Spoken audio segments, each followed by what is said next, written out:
have a couple things planned. We have our top books of the week, even though generally I like to do it on Tuesday because new books are out, so this will be for last week.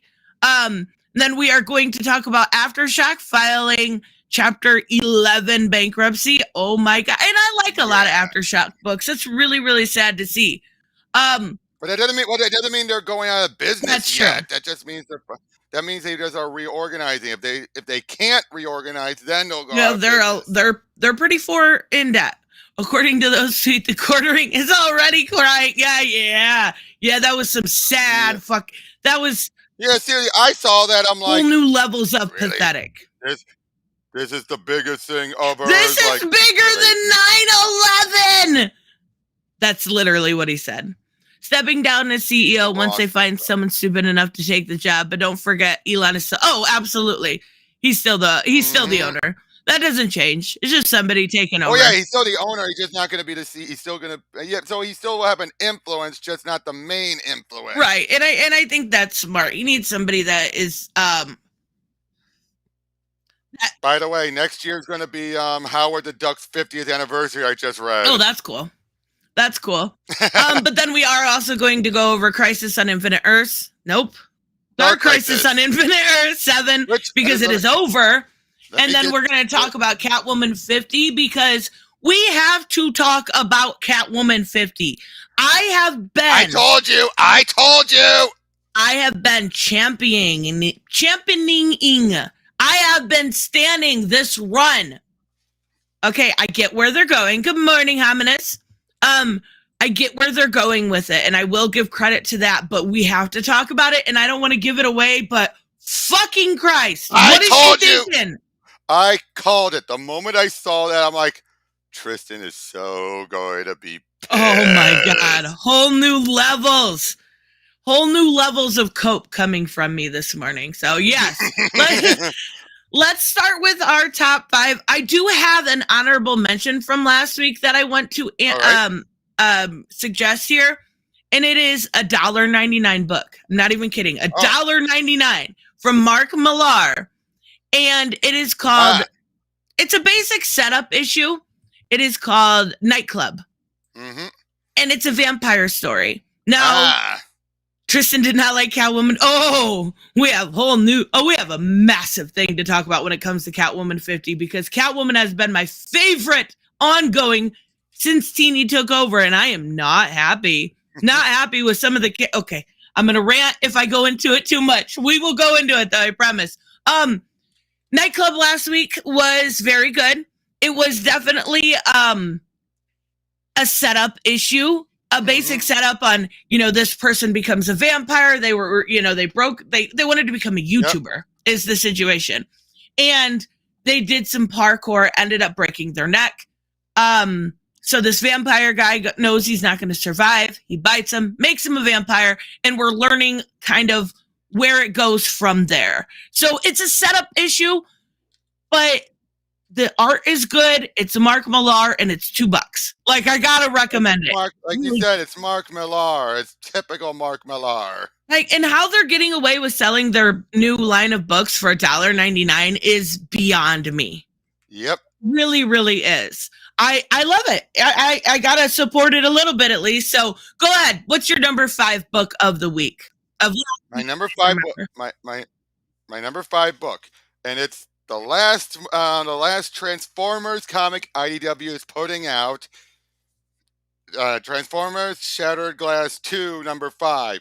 And basically Shattered Glass is like their Crime Syndicate universe, Earth 3, where everything's flipped. Decepticons are the good guys and Autobots are the bad guys.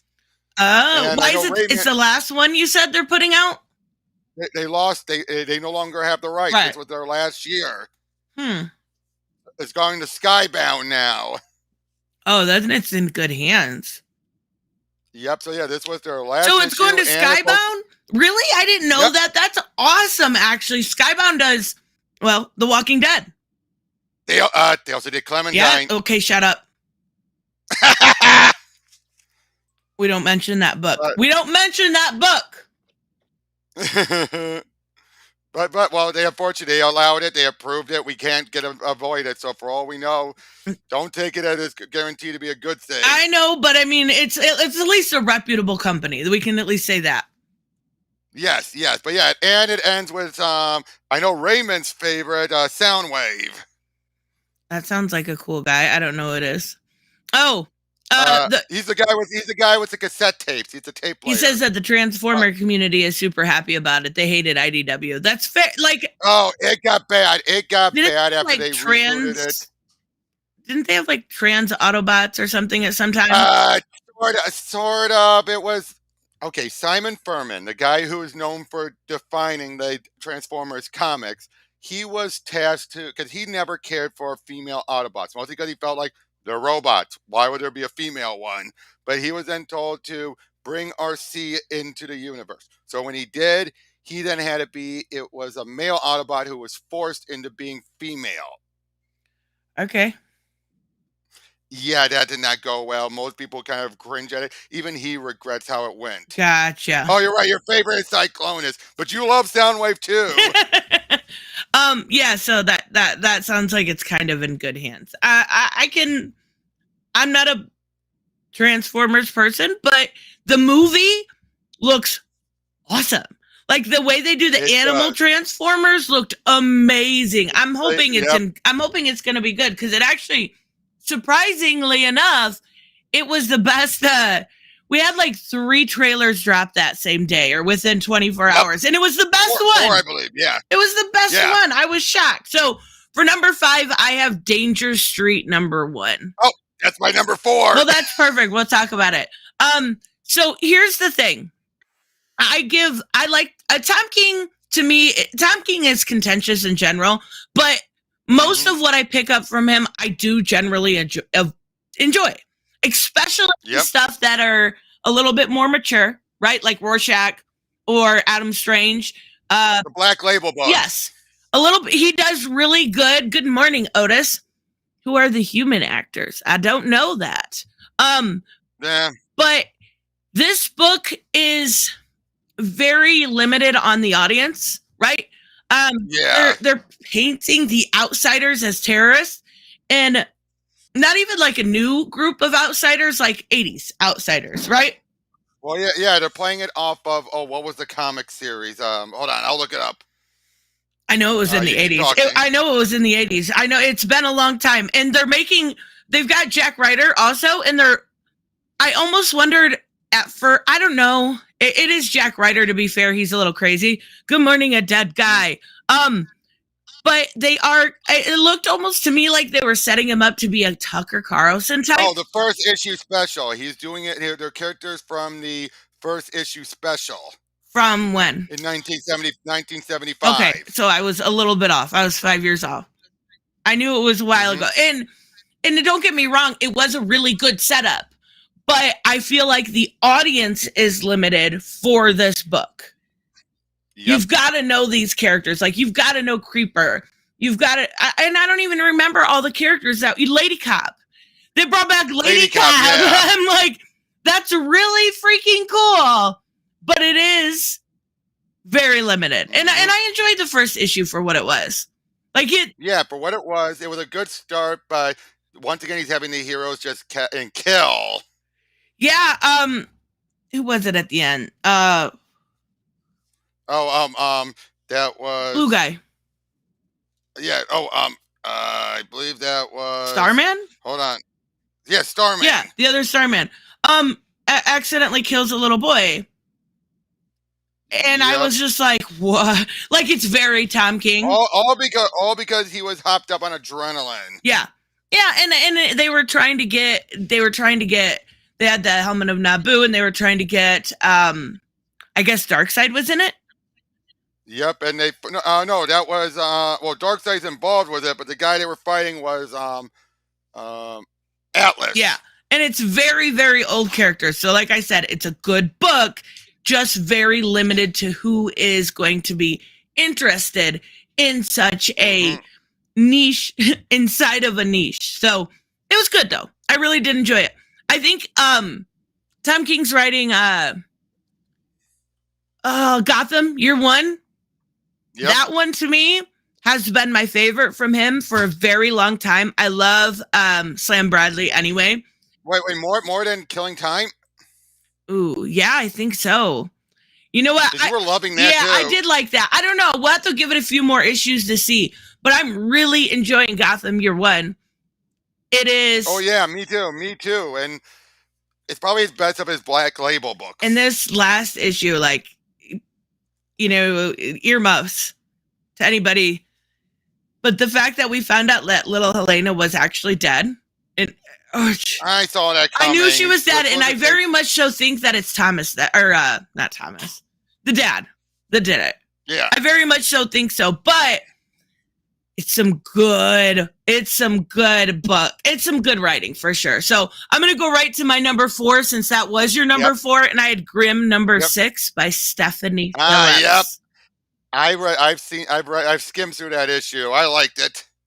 They brought in the Fates, and people are either going to love the Fates or hate the Fates because wonder why. The Fates are, obviously you guys know who the Fates are, but they're dressed up as drag queens and they have to go. Yeah. And it was so good because I didn't know what was going on. I'm not arguing that. I'm just simply saying how people are going to react to that. So I'm like, yeah. I thought it was really smart. All these Reapers are having to live in the real world.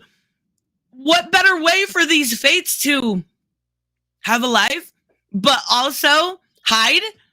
And it was so good. It was this issue. My biggest complaint about this issue was that it was so quick. Like I read it in like 7 to 10 minutes. It was very, very quick. And there wasn't much to the story. It was like, you meet the Fates. You've got, oh my God, what's her name? Jess. Right. You've got Jess going to this, like, wanting to figure out what's going on and going to this, like, almost Woodstocky type event. And then it's over. Over. It's over by the time you realize it even started. So it probably would have been higher on my list if there was a little bit more to the story. Good morning, Brian. Oh, by the way, the penultimate Berserker, it's still going on. That issue just came out this week.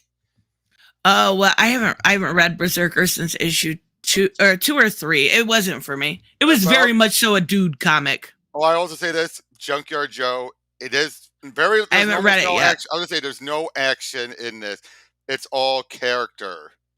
Oh, that could be a good thing or a bad thing. Oh no, it's a very good thing. Seeing Jeff Johns just show that he can do stuff without needing mindless action. Oh well, it's Jeff Johns. Good morning. Did I say good morning to Random? Good morning. Yes, I believe you did. Okay, well, just in case. So what did you have for number 3? My number 3 is give me one moment. Yep, there we go. Was Batman Spawn. That did not make my list. Well, I only made it because of the artwork, I'll be honest. Oh, God.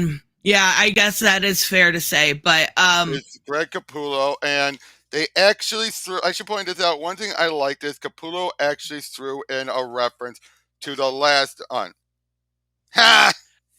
That one's for you, Robert. I have no idea how big that crankshaft is. I don't know either. But anyway, as I was saying, he actually throws in a reference to the first Batman Spawn crossover, where the Dark Knight Returns Batman threw the batarang into his face.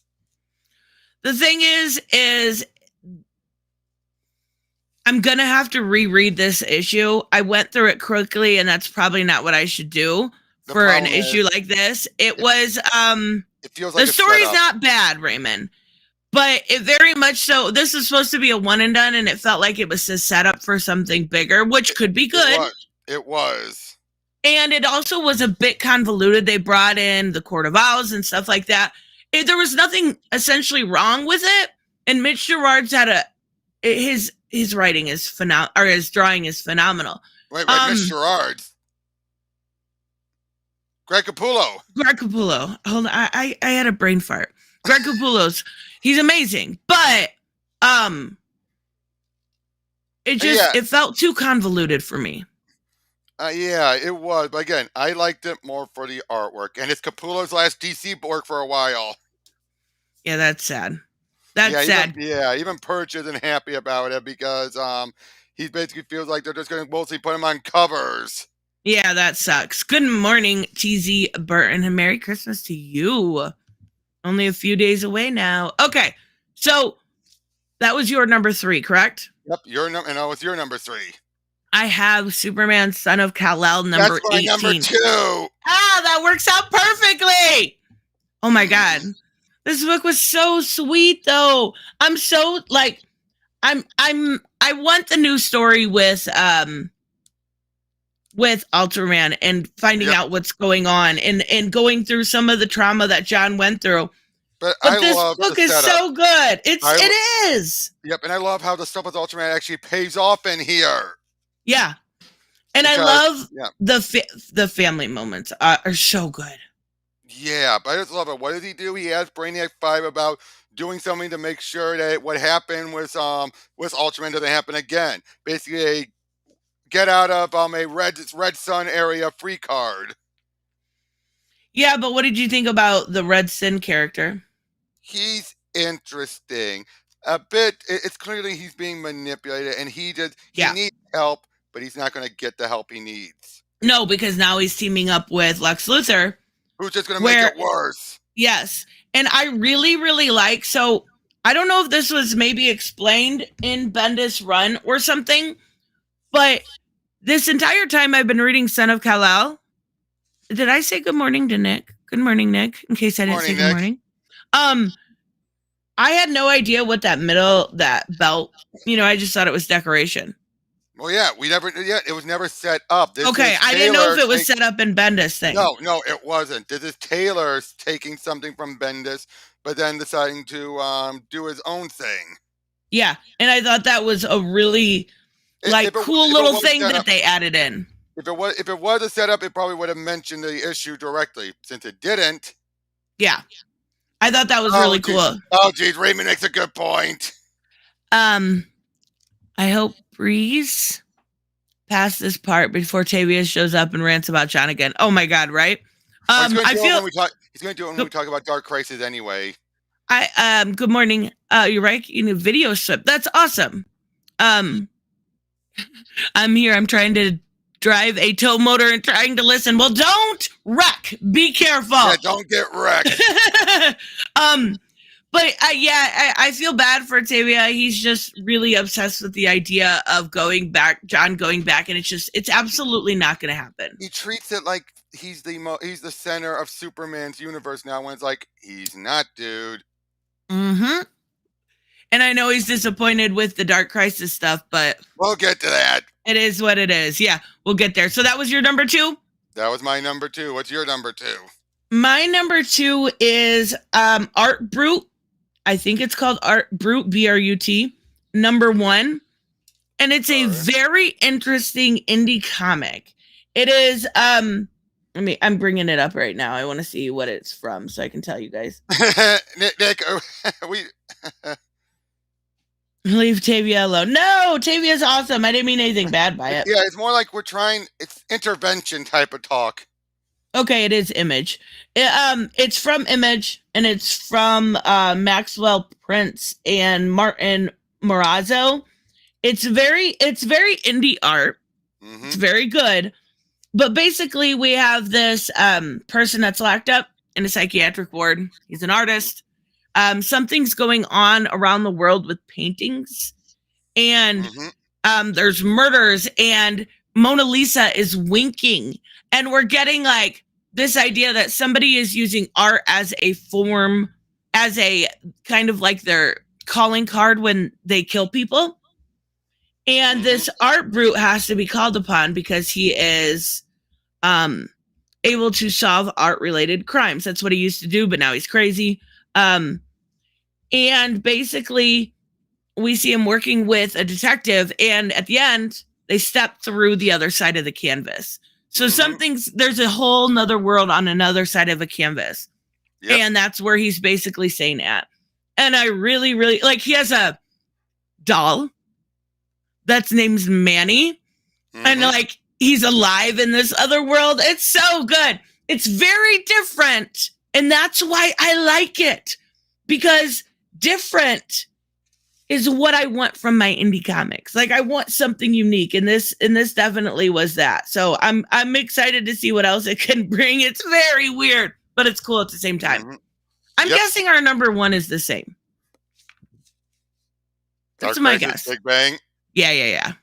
I love this. This was the best issue of anything Dark Crisis related thus far. It was really good. Yeah, I love this. And Mark Waid, this is not the first time he's actually helped catalog stuff. And I finally, we'll go over it this could lead into us when we talk about Dark Crisis number 7. I finally get what the issue was between when basically, and this is what helps clarify it. Same with Dark Crisis number 7. When Dark Knight Metal happened, we saw it basically, it became an omniverse, but it doesn't mean that it was populated with an infinite universe or multiverse. Okay.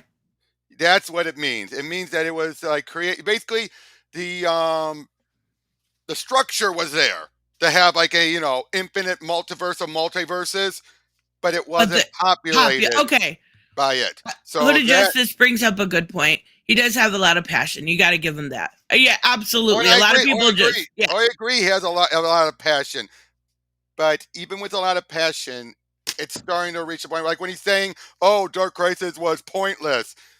Yeah, even if he didn't admit it, it's because they didn't do a reboot and bring John as a kid. But now, well, Raymond, they appear. Basically, what this does is it takes what multiverse he had already started and expand it. It gives us more worlds. He basically classifies, and he did this before. He actually went through. Let me go get it. Hold on. Well, okay.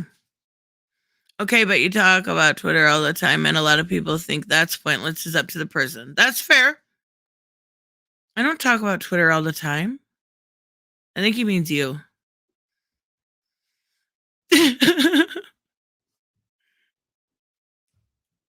I think you're muted, Robert. Did you mute yourself? Yep, you're muted. Not you, Robert.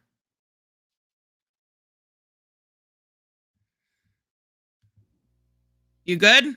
Am I good? Yep, you're good. That was weird. Unfortunately, because I removed the other microphones being able to tap, tap into things and all that, I can't do a simple switch to a different mic and switch back to reconnect it. Oh, okay. Well, it worked out. So what were you talking about? In the Crisis on Infinite Earths compendium, he actually went through and listed every single alternate Earth. It happened on another Earth. Even if they were never officially designated, he gave an official designation to every Earth. In fact, that's insane. Yeah, and even one, like, for example, Earth 32 is a Earth similar to Earth 1, but with numerous variances. Among the deviations, Hal Jordan married Carol Ferris early in his career, and characters such as Luther, Robin, Speedy, and the Flash 2 had origins that differ from their Earth 1 and Earth 2 counterparts, for example. And he actually has a big list of all their appearances. Well, and we got that at the end with all the different Earths, and we got to see a little bit of a glimpse. That was kind of my favorite part. Like, even seeing the Jurassic League was really cool. And going through all those different Earths, I thought this book was actually like, I kind of wish, in the nicest way possible, to what we got from Joshua Williamson. I really, really wish that we had Mark Waid to spearhead this. But it would have been a lot of work considering he's spearheading World's Finest event. But is he in charge of the Lazarus Pit stuff? Yes. So at least we've got that. Yeah, but I guess one thing I noticed though was this Gargoyles of Gotham. The Gargoyle of Gotham story. What the heck is that? Wait, what? He mentions it in the back end, the Gargoyle of Gotham. Oh, I don't know. So that's something that hasn't been announced yet. But the fact also you have Earth 789. Let me look. I got it up. Superman and Supergirl are Earth's only powered heroes. Batman's parents was killed by the Joker. Oh, okay. So it's Batman 89 and Batman 78 are Superman on that. Are in the same I said that Earth. backwards. Yeah, but yeah, they're in the same Earth. The two movies are now, at least their comic adaptations, are now combined. That's awesome. So yeah, apparently this Gargoyle of Gotham is something that has not been published yet. Well, that could be a little hint towards the future. Exactly. And he just had like, oh, I love it. Earth 1996. Mysterious amalgamated heroes requires further investigation, referencing the amalgam universe. That is awesome. I love how I haven't gone through all the Earths yet, but I plan to. There's so many really cool ones. Or Earth 1956, home of the Super Friends. Aww. Yeah, there's a lot of. You've got deceased Earth is 55. Yep.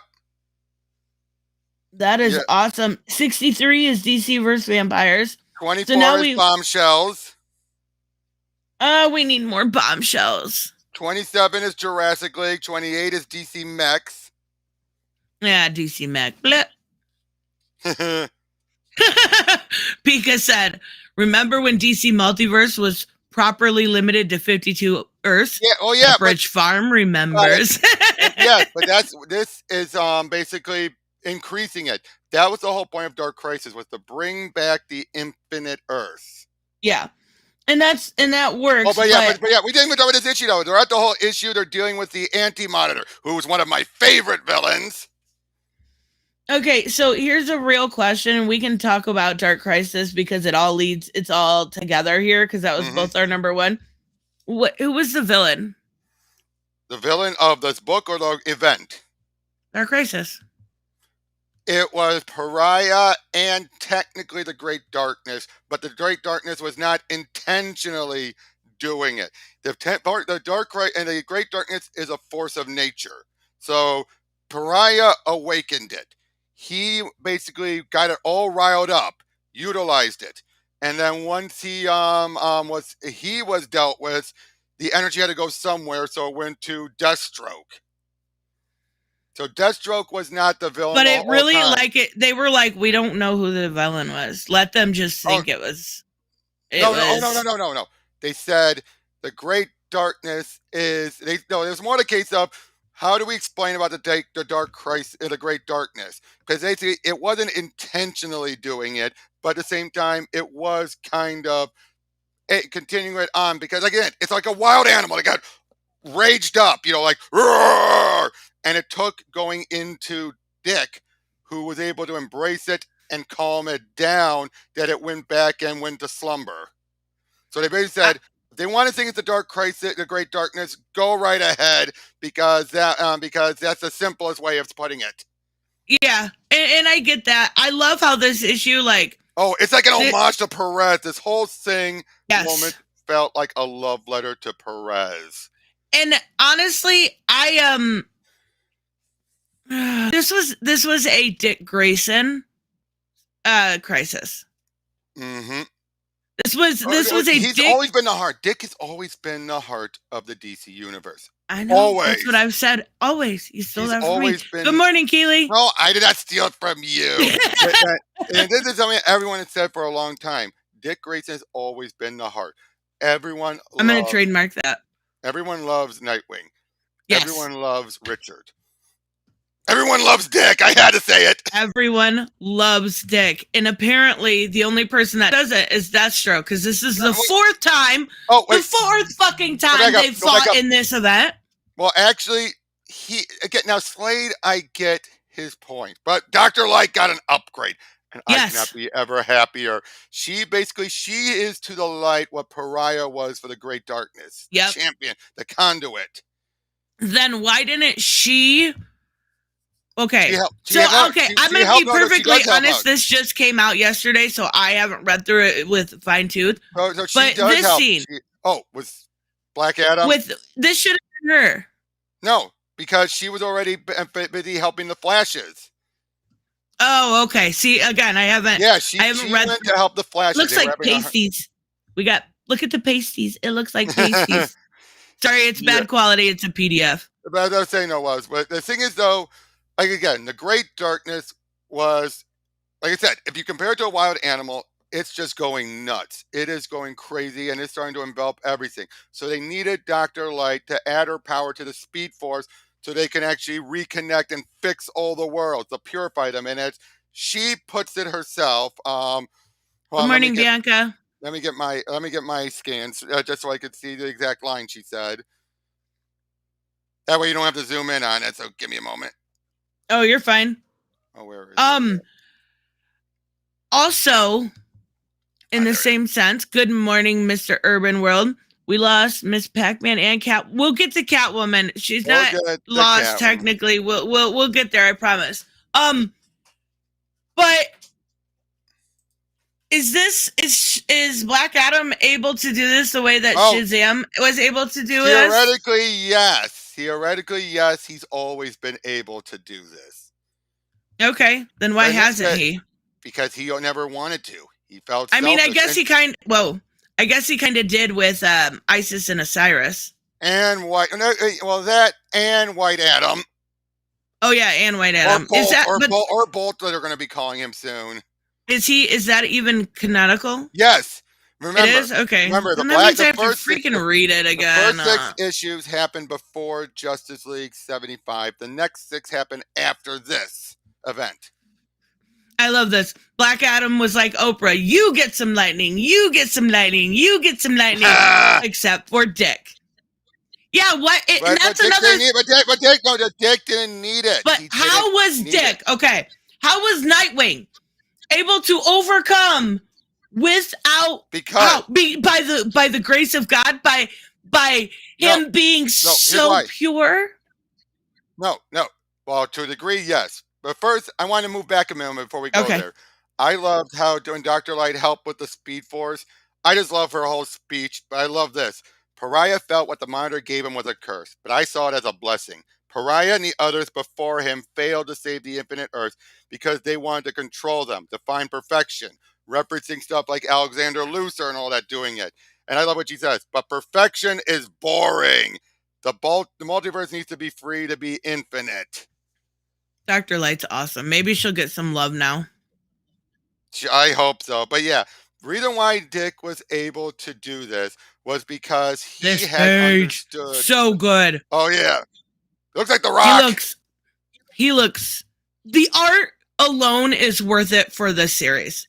Daniel Saint-Pierre is so talented. This is going to be his big thing event. But as I was saying, with Dick, the reason why he was able to do it is because he has been able to, by observing Batman, realize what it is. Like what happens when you do was darkness. And in the case of with what to do is you don't fight it because that makes it worse. When you fight darkness, it should have. And Dr. Light should not have become like White Land because that's the emotional spectrum. This is pure light. The light of creation is what she's tapped into. I like that she got an upgrade. I do, but there was just. I'm gonna have to go back through it. I'm gonna be perfectly honest. I just skimmed before stream because it just came out yesterday. But the whole thing is about legacy, and Deathstroke wanted to end legacy because when you think about it, he's a prime example of messing up and legacy just screwing everything over. Whereas Dick is the prime example of legacy working. This looks great. Dr. Light here looks amazing. Yep. Speaking of light, we bringing in the light from Young Justice. Okay, let's get there because that's the epilogue. Oh, by the way, I think that was Tara that shut him down. I hate this. It was okay. Tavia, we know you found this disappointing, but to say that I want to make an argument point. You say nothing happened. That's wrong. I hate to say it, but it did do a lot. Because I returned the Infinite Earth. Yeah, it brought back the Infinite Earth. Before you got on here, Tristan and I were talking about this. It's been made very clear. Yes, Scott Snyder, all the stuff from Dark Knight Death Metal gave us an omniverse, but it was a sparsely populated omniverse. Also, this brought back properly the infinite Earths. The convergence or this did not truly bring it back. We kept thinking it was brought back, but it wasn't. This is the time it's brought back, and it's stable. No more instabilities, no more, oh, it's going to break down. None of that. Good morning, Angelo. All the other tie-ins meant nothing except for the one-shots. The one-shots like Big Bang or that one I agree. That was my favorite out of the series. But he is not wrong when he says like that world without Superman. Those World without the Justice League were not needed. The Young Justice definitely wasn't needed. But the other one-shots and did expand on stuff. The Green was needed. This was a little irritating, this dialogue here. It's like, that seems fair. Well, no. Well, they're chuckling at it because they realize basically the great darkness isn't going to do anything about it. It's gone back to being dormant again. Well, yeah, I know, but it still was irritating. Let's get. So yeah, they say if it will help ease their worries, but yeah, that seems fair. So yeah, so then that leads into the Big Bang, but yeah, basically, but yeah, Tavia. Oh yeah, the Flash tie-in was good, but yeah, Tavia. No, Dark Knight's death metal basically brought back, redefined the DC multiverse as an omniverse. But again, it didn't populate it. It was still full with mostly the Earths that were already established, maybe a few additional ones here and there. But basically what happened here was we brought back the idea, and it reopened the floodgates for infinite Earths to be created. That was the whole point about this event.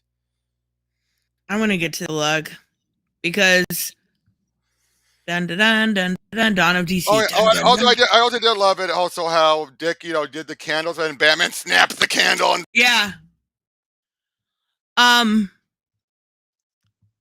So we get to the epilogue, and we not seen Young Justice. So how much do you know? I know about. Well, first I want to say, Tavia, it came out before, but it's taking place after. By the way, so apparently now they're saying that failsafe happened after this. Right. They kept telling us failsafe was before Dark Crisis. Now they're saying you're right. After. I didn't even think about that. Yeah, so now they're saying it was after. This said it was slightly in the future. Yes, sometime later. No, that makes sense. But they kept sometime later, failsafe would still be. But the failsafe event was claiming it was before Dark and Death of the Justice League. Now they're just saying it's after. I don't fucking know. I gotta go through it. So the Council of Light. Yeah, it's just called The Light. Light, whatever. Basically, it's a mysterious cabal, and So did I, Tavia. Wait, what? HBO Max is taking off Justice League JLU and Brave and the Bold? Hold on a second. Let me do this. Wait, go ahead and finish what you're saying. Oh, which? I was reading what Bianca just brought up. Oh, okay. But, yeah, look at that. What? I wonder if they're switching over to try to... I don't fucking know. I don't have a good answer. Yeah, thankfully I've got Justice League and Justice League Unlimited on DVD, on Blu-ray. I just need to get Brave and the Bold. Well, that stinks. Yeah, I'm gonna have to try and get those on Blu-ray before they start to sell out. Yeah. Wow. I wonder why. I wonder if it's the HBO Max and Discovery app they're working on, or if it's... Who knows? But anyway, yeah, the Light is a cabal of villains. Usually, in Young Justice and stuff like Lex Luthor and all that stuff. But in Young Justice, it really got annoying where they kept saying they beat the Light. Oh no, they really didn't. Oh, we defeated them. Oh, that was to the secondary group. The real group is still out there. Oh, we beat them. No, you didn't. It kept getting so tedious. Okay. Hooded Justice, thank you so much. I had to bring it over because it was on my PayPal thing. 3 days of Christmas. This is day 1. Merry Christmas. Thank you so much. 3 days of Christmas. Not 3 days till Christmas. 4 days. Okay. But thank you anyways. I appreciate 3 days until Christmas Eve. Oh, that could be. But I appreciate you. Thank you very much. So Yeah, I don't get it. Okay, let's talk about the Council of Light. Or what is it? They're just called the Light. Why are they bringing that over from It's the idea from Young Justice. We have no idea who they are, and it's to give us this basically, just like in Young Justice, they can give a lot of resources. Okay, and Amanda's in charge, or Yes, they. No. Amanda was a member of them, and now she's coming back to them. And basically now, and first she just said she wanted to apprehend the heroes. Now they're saying no, go for all meta-humans. okay. So All right, so we're gonna have a war against the metahumans now. Yep. Also, Incarceration. Joshua Williamson has also revealed who the well, yeah, they had Vandal Savage, the leader in the original stuff. But anyway, go to the last page. Joshua Williamson has revealed who that female peacemaker is. Oh yeah, who is that? Her name's Peace Wrecker. Peace Wrecker. What is it, like his girlfriend? We don't know yet. That's all he's given us was her name. Peace Is this Wrecker. failsafe? I don't know. I think that could be. I think these could be from alternate Earths. Oh, that could be because it has a lantern ring. Yep. I bet you're right. I bet that's exactly what it is. And she's probably from the gender swapped Earth. Possibly, yeah. Aha, that's awesome. So it's going to be Amanda Waller trying to take down, I guess, metas. Yeah. All right. Well, okay.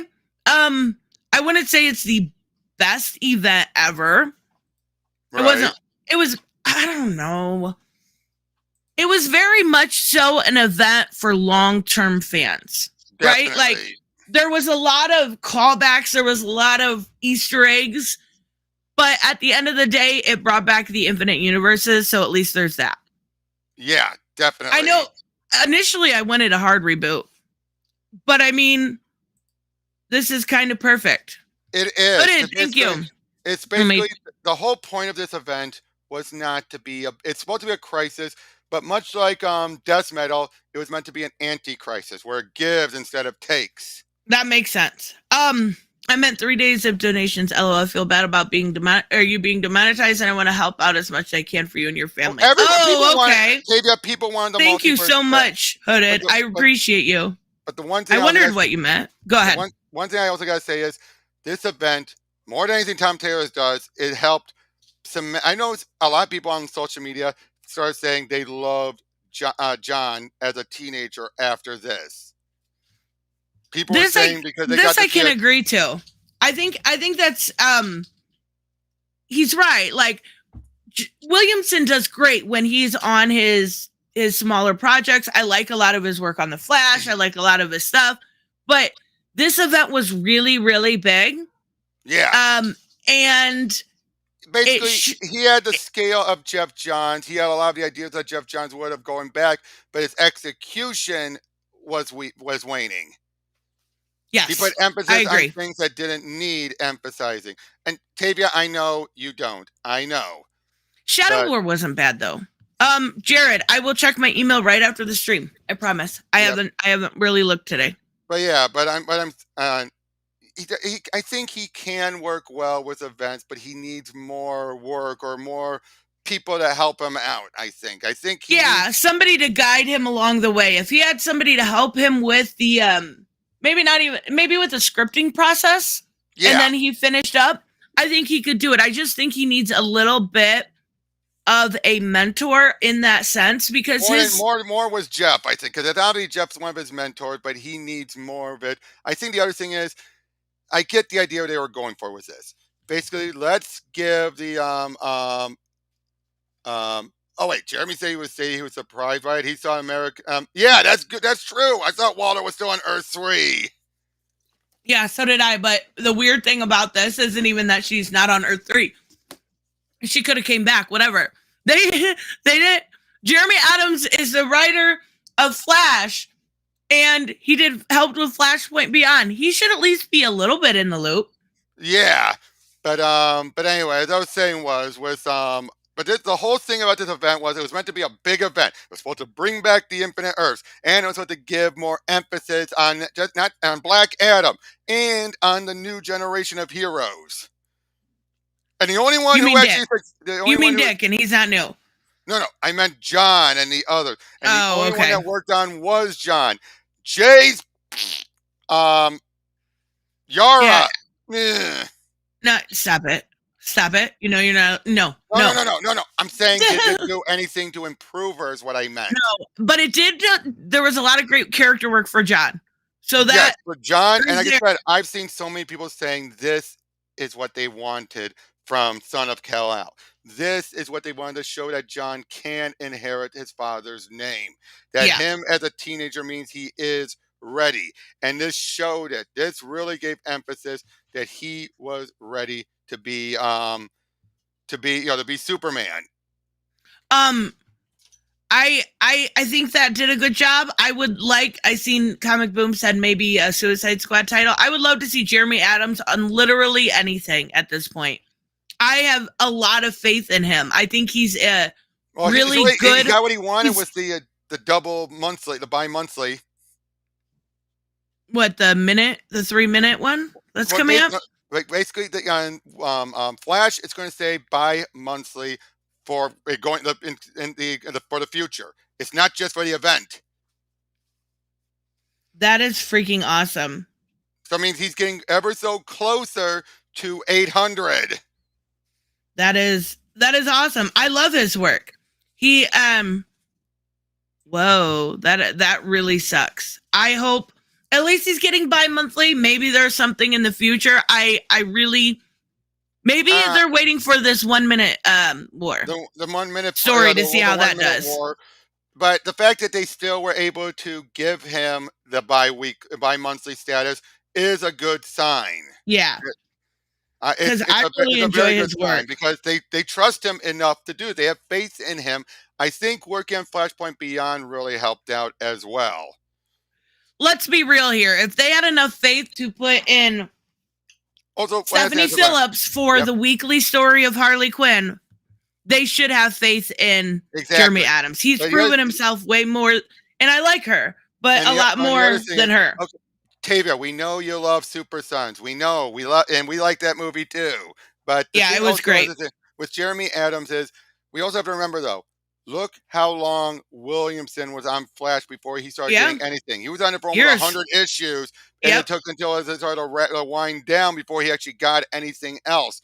So, I mean, heck, I went over with Dead Guy. You want to know 2 of the first things he did at DC were actually issues of Superman Batman? Wait, what? I wasn't listening. I was reading Mark's comment. Say that again. I said 2 of Williamson's earliest works at DC were Superman Batman issues. He wrapped up the Joe Casey arc, The Big Noise, and let me go get the issue of let me find it. I got his issue, his Batman Superman when he did the annual with Mixelpix and Batmite was so good. Not that one. It's still one of my favorite issues he's ever written. I'm talking pre-New 52. Okay, well, I wasn't. I was just saying I liked it. I really, really wanted this to be great, but if you read the event over, too many scenes happen because the plot says they need to, even though they don't make logical sense. I mean, I will say this wasn't near as good as Death Metal. It was okay. It was mid. It was still better than other events. I would still say that. And I think you like, and I'll be fair, like here, I think you like it a lot more because you are a canonical nerd even more than I am. I'm a Crisis fan. I'm a fan of the multiverse. Exactly. Okay, Comic Boom. I mentioned this earlier. That's what I asked too. Okay. That's literally what I asked too. I read it. What the fuck? Okay. The Great Darkness look at the Great Darkness like an animal. Like an animal that's just sleeping and there's no one's bothering it. Pariah got stuck in there. His machine was stuck in there. It tapped into it, and he started to affect the Great Darkness, starting to get it riled up.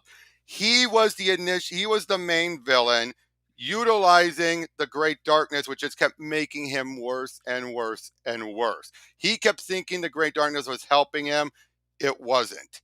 And then once he was taken off the board, you have the Great Darkness all like an animal that's completely on the loose, like rah rah. What was his end game? Like Cocaine Bear. Yeah, Well, yeah, but yeah, and also Tavia, his end game was to restart the multiverse. He was basically trying to be like Alexander Luthor, trying to bring it back and make it perfect. He was trying to do the whole perfection thing, which Dr. Light says it's stupid. That's boring. They wanted to control it, just like everyone else. The Gentry is part of the Great Darkness. The Gentry is its own thing. But as I was saying, but then once Pariah was gone, you still had the Great Darkness as a crazed animal. So it went right into Deathstroke. It went into Slade because it needed to go to someone. Then once it left Slade, it went into Dick. But Dick was able to, because he understood how to embrace, the darkness, to utilize it. He was able to embrace it and let it calm down. Once it was calm, it was able to go back to where it was and go and rest. So the Great Darkness was never the main villain. It's a force of nature that got wound up. No, again, boom. It's not the villain. The Great Darkness was not the villain. At the end, they said if people want to say that so they can make it understand it easier, then that's fine because it's not coming back. The Great Darkness was not. It's like, it was more of an antagonist. Yeah. Oh no, it's a force. It's a force. Right. It's a great force. So it was. It was wound up by Pariah. All right, boom. That's what I'm saying. It was wound up by Pariah, and then it just had to go somewhere. Basically, the whole idea then for the last issue was to calm the Great Darkness down. That was the whole point of it. And Slade was not going to do it, but Dick was. Dick was the one who was able to calm it down. Why did they get sidelined? Good question. I don't think even Williamson cared about what Fitzmartin was doing with that. Yeah, I don't think that. I don't understand why that even had the Dark Crisis name on it. Right, but boom, do you get what I'm saying? Because I understood it after I read through it. It makes a lot of sense. I need to reread through it. I really do. I get what you're saying, but I need to go back through it. Yeah. The problem. Another thing I have is this was one of Williamson's first issues. Oh, was it? Yep. No. Boom. We had a villain. That was Pariah. Pariah was the villain. But then we basically were having the last issue. Once he was dealt with in 6, the last issue was dealing with the consequences of his actions, which was riling up the Great Darkness. So basically, this is a case where the villain was taken out before the last issue. So basically, you have to have a PhD to understand this crisis. No. I mean, you have to have a PhD in DC to understand this crisis. Because all of us are like, what? No, I'm saying it's straightforward. I know. I get what you're saying. But I haven't even I just went through. I'm not even kidding. I just skimmed through it and listened to Comic Boom's review of it. Oh, by the way, Tavia, is Deathstroke dead again? We don't know. We just know someone, probably Tara, shut down and shut off his life support. He doesn't have his abilities anymore. So we don't know what's happening. But we just saw her shut it down. I do disagree that it sucked. I do not think it sucked. I think it was mid. I don't think it was near as good. Like I still don't think it was near as good as Metal. It's still better than War for Earth 3. Yeah, but that wasn't a big event. No. I will still say this. It's not as good as Snyder's events. I will give it that. But it's still better than some of the other events. Can you believe this? This is... Oh, yeah. It was Aftershock. Going into bankruptcy. I'm shocked. Whoa. First of all, Mark. Dr. Light got an upgrade in this. What are you talking about? Yeah. Dr. Light got an upgrade. And Harbinger is still around, as the AI. Alex Luthor, you could blame Jeff John for that. Lady Quark is still out there. Who knows where she is? But yeah, Dr. Light has still been utilized. She's probably been the bigger success of many of those characters there. That's not saying a lot, I'll admit. Okay. Sorry. No, you're fine. Yes, you know how passionate I am. I know. Death Metal was... I love metal. I love death metal. I think that's some of the best stuff we've had in a very long time. But I think the reason why Williamson looked at it and probably realized that Scott didn't clarify much about how the multiverse was going to work. That was the whole point for this, was to give it more of a definitive explanation about things. Okay. We gotcha. Ignored, slaughtered, and turned into villains. Maybe Dr. Light will get to shine. 1 out of 5. Yeah, I would give it a 3 out of 5, but I get it. Shine, yeah. Okay, so Aftershock has filed Chapter 11 bankruptcy.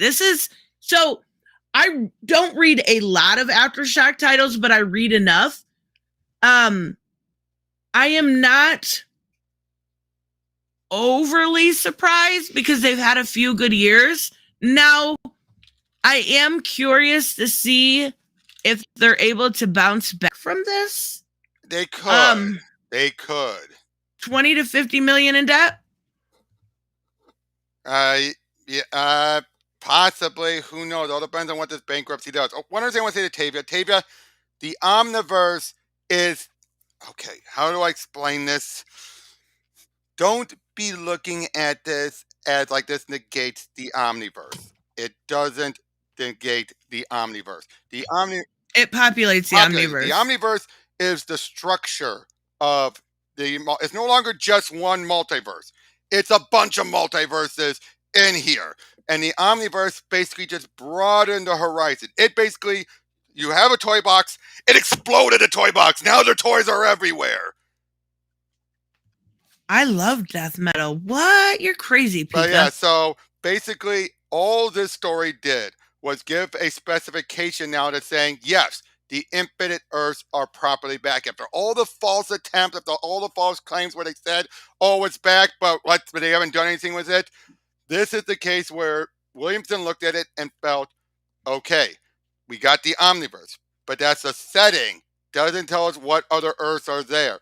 So this was basically saying, here's the event, we're going to go forward. Basically, because death metal, Snyder was doing his own stuff, but then he was ready to leave once he was done.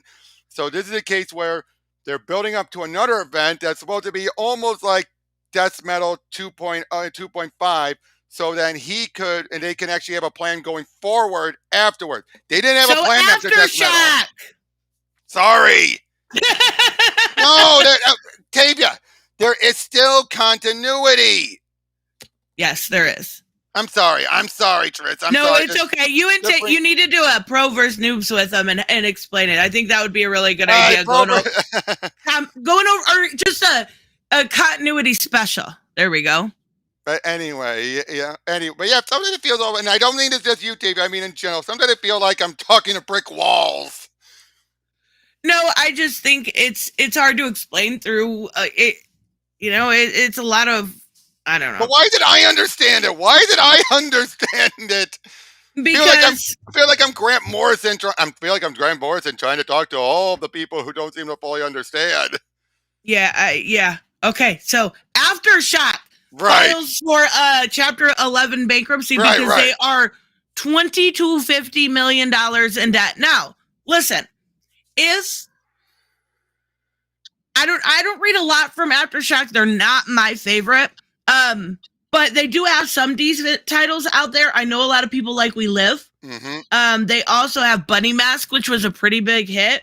I'm trying to think of what else they had. You say Aftershock, I don't think much about their books. Baby Teeth. I reviewed Baby Teeth long ago. It's a great book. But I read Almost American by I can't remember. Was that Ron Lim? I think so. I don't remember. But that was Ron Mars. That was a true story in Bylands and Blood. That's all I know from Aftershock. I am not. Honestly, their titles are very mid compared to like AWA or Boom or something. Exactly. And that I think is the issue here. They had Baby Teeth with Donny Cates. That was a decent hit for a small publisher. But after that and Bunny Mask, they didn't have a lot. Yeah. And that's an issue. You got to keep pumping out some creative stuff. It does look like they're going to try. I don't know. Let's read the statement.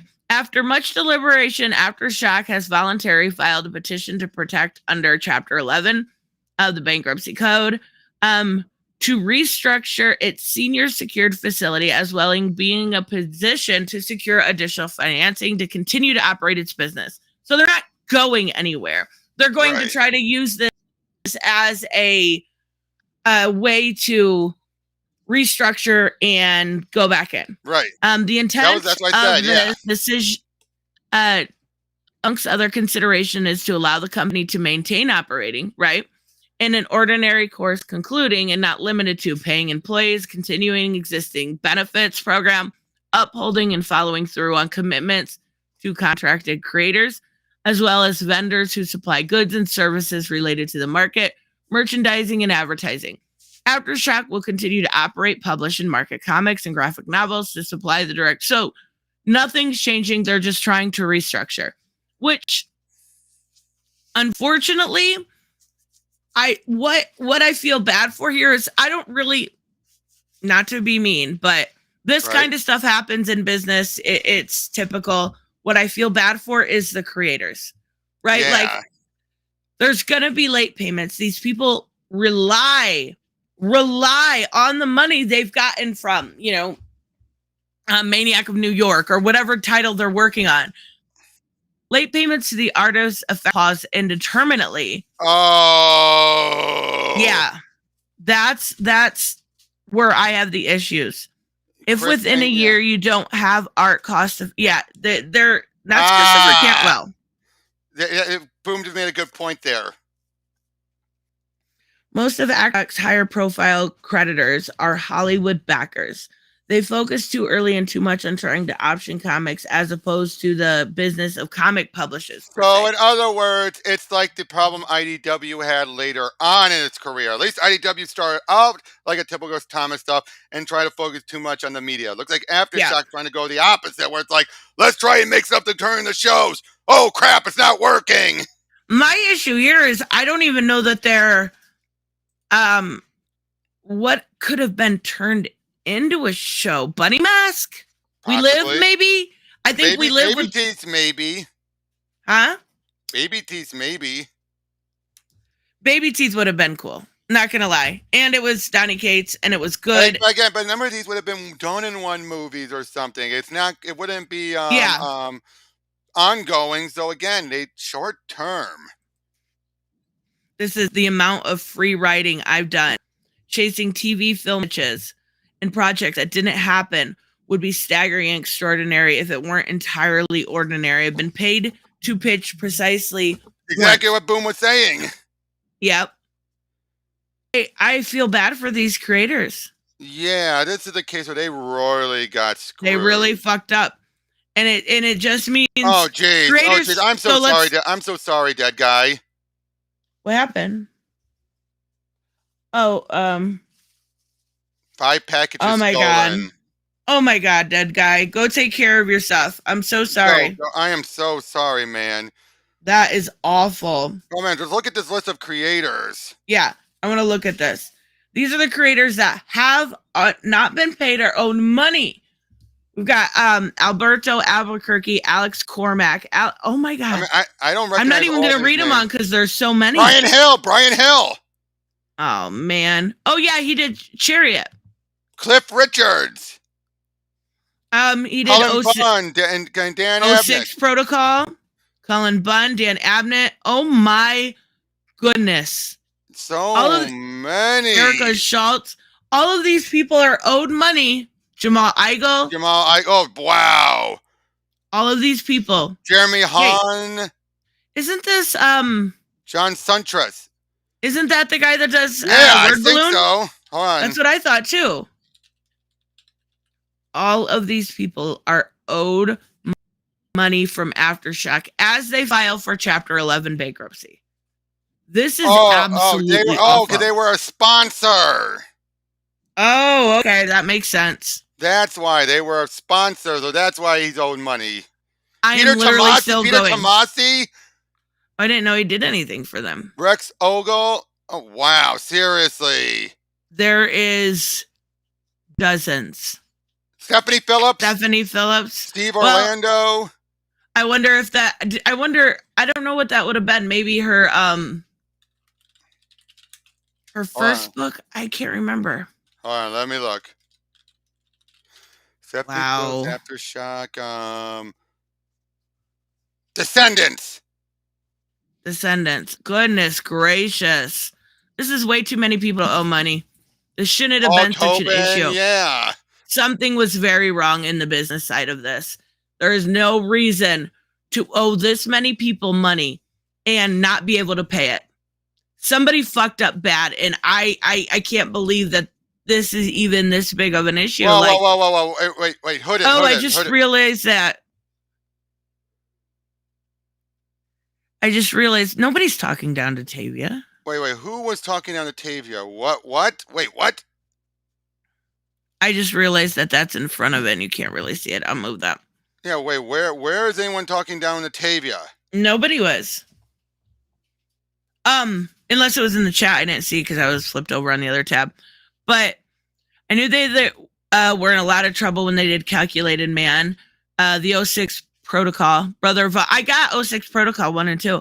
Brother of All Men, etc. kept being delayed. Aftershock's average book was much better than the average DC Marvel book right now.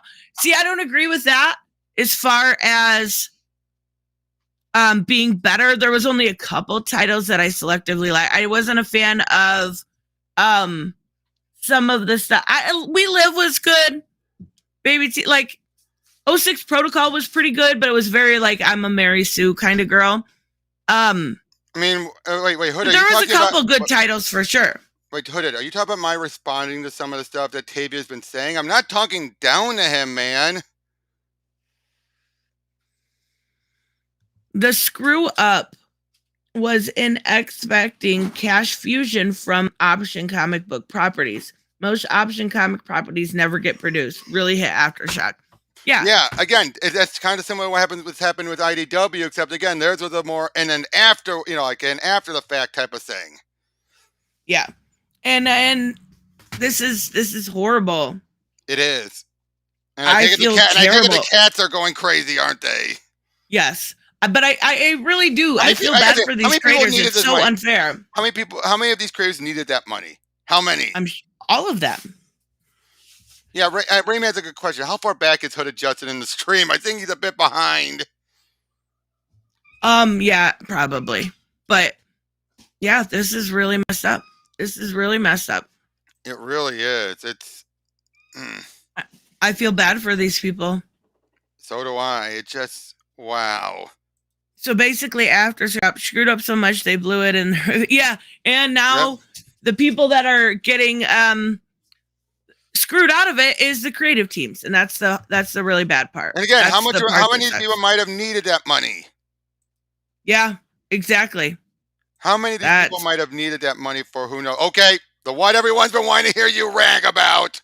I warned you. To be fair, you did warn me. I warned you. It did not make it any better. First off, I want to say that I have been a big fan of this run. Mm-hmm. Catwoman has been very good, taking back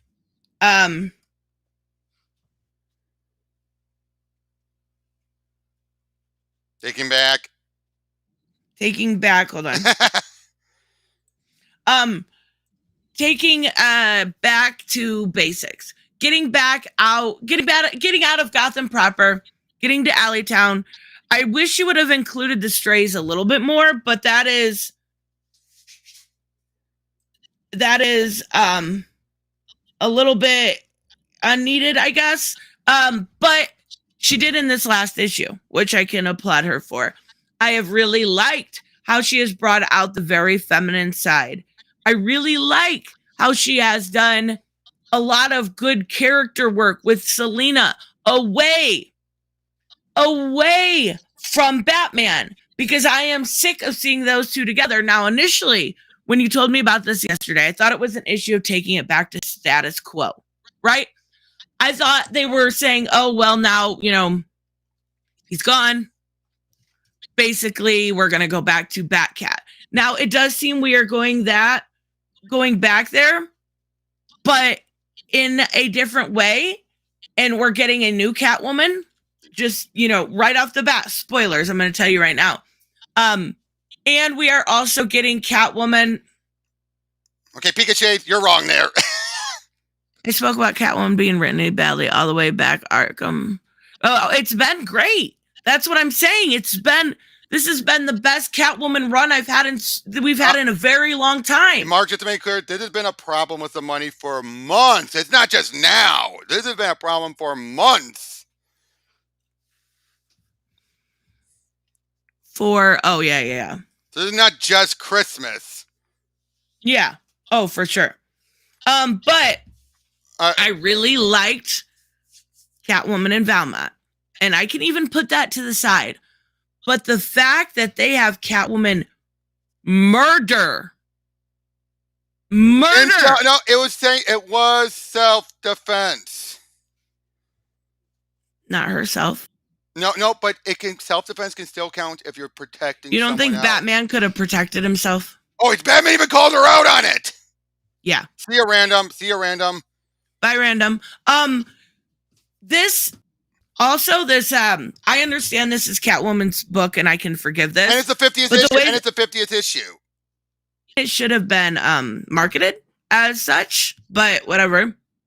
The way that Batman and Selina talk here is a little off-putting also, in a sense that it is Selina's book. I get that. It is Selina's book. And they're trying to remind us about cowers. Batman cowers to her.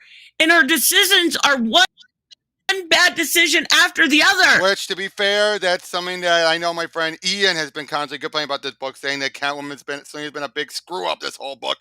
This has just been what's bringing it to a head. Another thing I wish we would have gotten. I gotta say, Teeny did not screw up on Batman in this, though. I will say that. You don't think so? Not entirely, no. I thought he was a little bit of a bitch. I'm not gonna lie. A bit, but not. He's been worse. Let's be honest. He's been a lot worse. So for what it was, he wasn't written as bad as he could have been. That is true, but I just felt like you can see Selina's issue here a mile away. What she's doing is going to mess up, right? Well, because she thinks she has all of her ducks in a row. She thinks she knows what Punchline's going to do. And to be honest, bring in Amygdala, a very obscure villain. It's not something anyone would have expected. It's not like they've been setting him up or anything. No, but it's just the point of everything messes up. Now in order to understand this, you had to read Punchline 1 and 2, which is fine. I have no issue with that. Which also led to Eniko getting hurt. Yes. Iko is in the hospital. Iko Hasiwaga, is that how you say it? Which I understand is why Batman brought Batman here in the first place, to tell her. Yes. He wanted to tell her that her friend was in the hospital. He wanted to warn her that, this was going on. She was upset, understandably so. Punchline's had it coming too. Let's be honest. Punchline's had it coming, and really Selina's the one who would go after her. I think a lot of the stuff does feel organic. It doesn't feel like it's pulled out of their ass. No, for sure. And I like that they use Punchline with Selina. I like it. I actually think the very easy way to go would be, Bane, can you chill, please? No. Not on the computer. Go. Okay, I think the easy answer would have been to put Punchline against Harley Quinn. And I'm glad they didn't go that way. This makes sense. Her working with the Royal Flush Gang, that works. Fine. There are always goons for hire. There have always been goons for hire. Yeah, for sure. Black Phoenix. Yeah, say what you will about Punchline. She's still sexy as hell. Oh, yeah. And Leon's art is really good. This is a PDF, so it's a little wonky, so I apologize. DC. They have not really done many artists who will make women mannish. Have you noticed that? Oh, no, they don't. But we've got the Strays. Except for, what's her name? Cheshire Cat. And that would seem like some Cheshire Cat. And if you guys remember, there she is now. Yeah, sorry. This was teased issues ago. How many? 10 issues ago? Probably that she is Arsenal's daughter. Yeah. Now I think it's good that's going to be up for other people to deal with. I don't think Teeny's dealing with that. So as far as she's dealing with, it's just Cheshire Cat. She's not doing anything else. I mean, I get it, but then why tease it in the Catwoman book? No, because Ron V was setting it up, and I think someone else might have dibs on that. That could very well be, but remember, Williamson already set up that Red Hood was going to help out Roy find his daughter. They set that up already. So I think it's going to play up in the Williamson's Green Arrow work. And I'm totally fine with that. That works. That makes sense. So as far as Teeny's probably been told, don't touch it. You can utilize her, just do not acknowledge her backstory. Yeah. And I get that. And that's fine. But this is a key, if anybody collects keys. We get a new introduction of Tomcat, which is Dario. So obvious. It's so obvious. I actually I'll zoom in a little bit. I actually like Dario as a character because his story. So he's part, his dad is in the mob family. He basically, his dad will accept him if he's a murderer, psychopath, head of the family, but he won't accept him because he's a gay man. And I think his story is really, really good.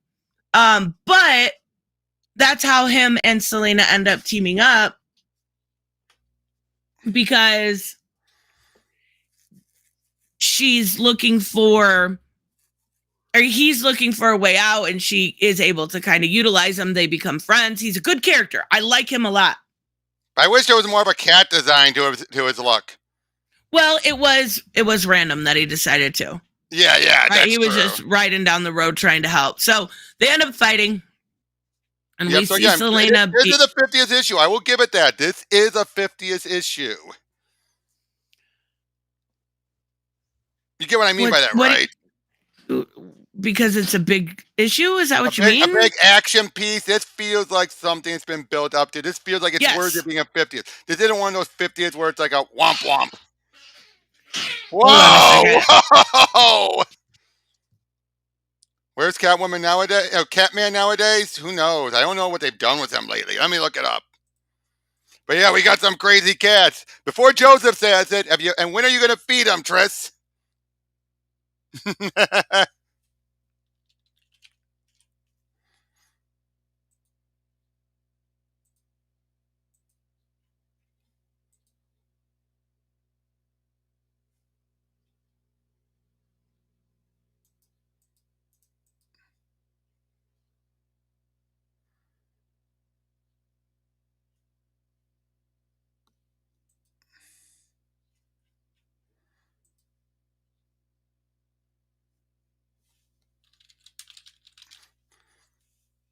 So, yeah, I'm still looking up about what else has he done lately, and I can't really find much. Yeah, he hasn't done that much since the New 52 Secret 6.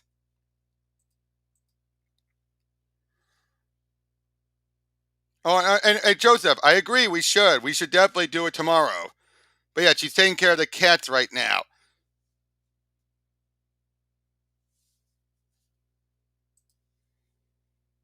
But yeah, I think the other issue is that now we're having that other Catman and... Okay, sorry. I was just mentioning how... No, you're good. I think the other reason why Catman hasn't been brought out about is because of that they also have that Catman and Kitten, who are public domain, but they're starting to get another resurgence. Huh? I think the reason why DC hasn't done much of their Catman lately is because, one, Gail hasn't been utilizing him, and she's the only one that's had interest. Two, because we've had Catman Kitten from Dynamite making a resurgence. Oh, yeah. Okay, so we see these guys fight, right? And they start... It's just... I'm so mad about this. Okay, so we've also got Onyx back, who has been coming, kind of dipping in and out a little bit of the issues. Yep. How they take Onyx down is fucking ridiculous. Like, you're not going to take her down. It's just not going to happen. Okay, so... Amygdala is a 90s Batman villain. Somehow, Punchline had him Yeah. And we had no idea. So this is the big turning point that throws everything about Selena off. Yeah. Because and to be honest, Valma, he's a big brute who's almost like a mindless monster. Yeah, that's gonna throw things off for Selena. well, yeah, but like he just let him out. It's like, you mad? Yeah. You went out? You went out, buddy? You went out? Come on, go Yeah, out. Go fuck everything up. Go do it, you dumb big the whole fuck. point is to make it clear that Belmont, he wanted an excuse to kill, so he brought him out. Now, I think Teenie Howard wanted an excuse real quick to make him look like a bad guy, because that's exactly what he does. Valmont He killed him. Yeah, he killed him. Like in 2 seconds. It's not even an issue. It's not even hard. He just fucking kills him. And took his arm out. Yeah, he stabbed him in the face, took his arm off, and sliced him and everything. Now McDonald's a big guy. The guy who's actually has almost strangled Batman. Yeah, and he kills him in 2 seconds. Oh yeah, we're getting there, Raymond. But yeah, so and of course, even Punchline is mortified. Yeah, and she just runs away. Like, well, yeah, she's got to run off to her own book. Fine. But then Batman's here. And why are they fighting? No, well, Batman would because he wants to take him to jail. Yes, he wants to, and Belmont feels like he's justified when really he's the one who caused it all. The two are fighting. Selena then tries to stop him, and then. Okay, so here's the big part. Okay. Batman is holding on to that to keep it from hitting Selena. Right. Okay, let me explain this here. This falls. He's holding on to it. Valmont has his things. He's about to stab Batman in the back. So Selena somehow, instead of them just rolling, she decides to come out from here. How can Batman roll without? If Selena could have got out of the way to kill Valmont, she could have got out of the way to move the boulder. Boulder? Well, whatever he was holding. It's a girder. Whatever. Big thing. But still, though, yeah, she took the moment. Well, but she wasn't going to be able to hold on to it. Batman was holding on to it. Right. She could have moved, and he could have set it down. But given how there were seconds, and you got to take that into account too. He's coming in like this, all that movement to roll out of the way. No, I'm not saying it's bad. I'm just saying. No, I get what you're saying, but she could have just moved him instead. She uses her claw or knocked him out or something. Instead, she killed him. We've had this character for what, 7 issues now? Maybe, I don't know exactly. Basically, the whole point was, when the chips are down, she was going to choose Bruce over him. She had to choose which one. There's no way Valmont would have actually killed Bruce. Sorry, I don't believe it. Bruce called her out on it later. Yes. And she kills him instead of doing anything else. Bruce is not as mad about her doing it. But he still makes her go to jail. Oh, no, she chooses to go to jail. He didn't make her. She chose. But by the logic of Bruce Wayne writing this book, he would have had to make her had she not gone. Because of what Valmont did, making him go to jail. Right. She killed fucking Valmont. I'm sorry. What? And yeah, she's turned herself in, and basically everything's going to hell. Not to hell, but going. No. Shush. I don't care. She killed Valmont and chose Bruce. To be fair. To what? Return it to status quo to get her in jail? This was fucking stupid. I don't think this was to bring it back to status quo. I think I do. I think they're just making it clear that the original status quo never fully went away. Selena didn't just give up on Bruce and think, I'm never going to love him again. She never said that in the first place. The whole point of this was to try and take some time away from everything. Yeah, and stay away from each other. But it never said that she. But Batman just fucking always shows up. Now, I would say this, though. To be fair, this was Teeny's character. She created it. It's not like she took someone else's already established character and just killed it. So, to be fair, I think Batman suspected that Belmont was working undercover for someone, and guess maybe it was This is exactly right. This is exactly right. If that's the case, then if that's the case, then the league might put him into a Lazarus pit. For all we know. Had hints that he was working with the League of Assassin when they were in the plane. We know for some reason they were. So why not make it some double cross shit or something along those lines? Why not make it so? They might put him in a Lazarus pit. Why did he hate Bruce? Why did he hate Bruce so much? Why did he want to kill him? Again, there's so many answers that don't make sense and don't add up because you fucking killed a brand new character that was actually really, really good. But we don't know if he's going to stay dead. He better not. If he's with the league, then he'll probably be put into a Lazarus pit. And that's how Selena's going to get out of jail. Joseph just made a good point here. If Valmont is really that good, then killing him is the right thing to do. Wait, what? No. The second part. The second half is what I'm talking about, not the first part. The writers got a strong response from the reader. That's good storytelling. Okay, that's fair. Oh, that's fair. And Comic Boom just made another. But Valmont's dead. Yeah, but again, we don't know where this is going to go now. Especially now, we still have Eco. Good morning, Carrie. Is still off doing recovering, and now Selena's in jail. What's going to happen in the Catwoman book? Okay, wait. Listen here real quick. How many people besides me, different YouTube channels, I don't care, or even online, how many people are championing this run? No one. Most are hating it because it's Teeny Howard. So most people aren't reading Selena Kyle Catwoman. Why the fuck are they going to read Iko Hasawaga Catwoman? Settle down. So fucking stupid. I agree. It is very stupid. I very much agree. I'm just saying, though, for all we know, there could be more to the story going on. This is clearly meant to be a game changer, a status quo shakeup. It wasn't meant to fully return to the status quo. It was meant to bring to a head about what the story is doing. No, it was meant to bring Selena Kyle to her knees. It was meant to make her realize that she's a screw up. Always better by herself. She is not always that person that can work alone. That she needs Bruce.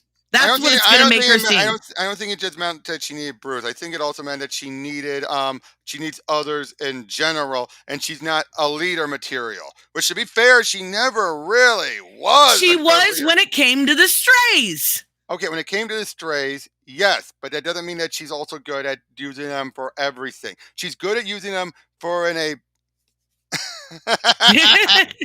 love Carrie. She's awesome. But no, here's how I'm looking at it.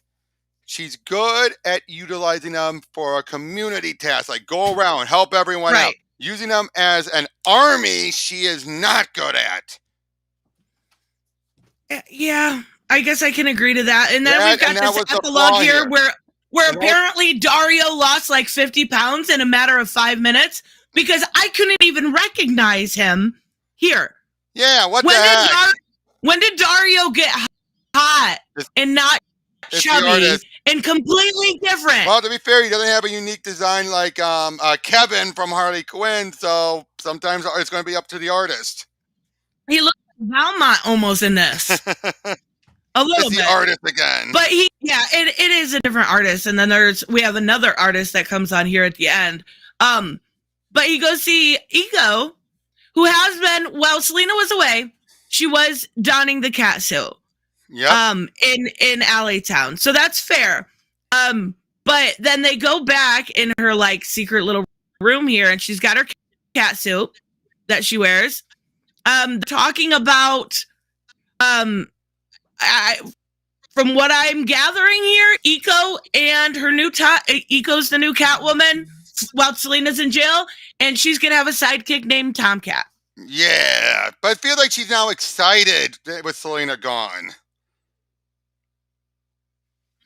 Feels like she's almost looking forward to doing this with Selena gone. Maybe, or she's just maybe she's hopped up. Maybe she's hopped up on the drugs.